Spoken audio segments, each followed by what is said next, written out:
Lama lovingly introducing her beloved brother, never referred to Orla as the intelligent and pretty sister.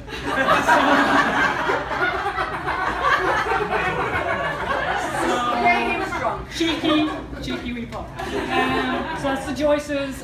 Alma obviously is a premium this evening, so they can act as her proxy. Okay, right. The one thing that we have in common here this evening is that we have all at one point or another sat across the table from Frank and thought, he talks too much. I was going to say it nicer than that, but we were going to say, you know, and also that you might have started a conversation about shoes, and within 5 minutes you're talking about some big cosmic conundrum, you're not sure how you got there. You know, and you've looked into his eyes and you've thought, geez, Frank, I'm not sure I completely agree with you there, but by God, you're sincere. You can all hear the laugh, and at one point or another you all go, and at one point or another, Chris O'Hare is in the house. And at one point or another, you'll all have one of those giant bear hugs that I'm sure you can still remember. So, I was going to go somewhere like that.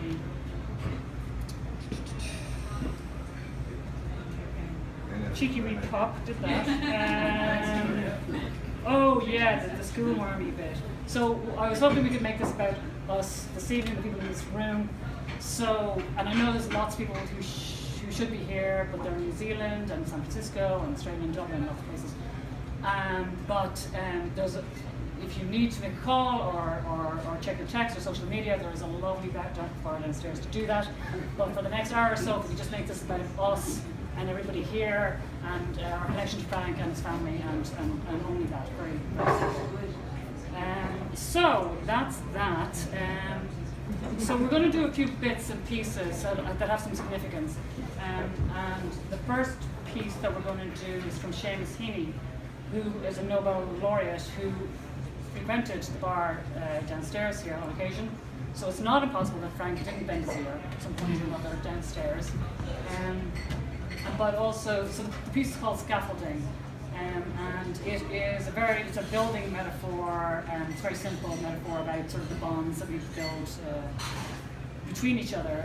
But I was thinking it sort of works in a very literal interpretation, works quite well for Frank, because he literally built the house that they had in Dublin, and with the help of his father-in-law and his father, but also books that I came across called Plumbing for Dummies, How to Build a House on Your Own, and these are actual titles, and Carpentry for Beginners, and a whole bunch of other books.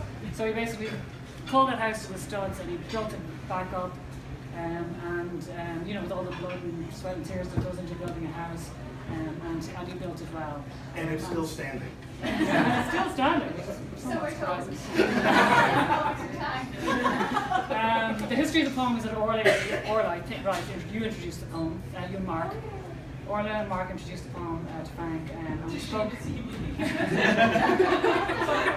Take full credit. Didn't write it, yes. But we've spoken, so Frank will be familiar with these words, and Chris is going to do them for us here.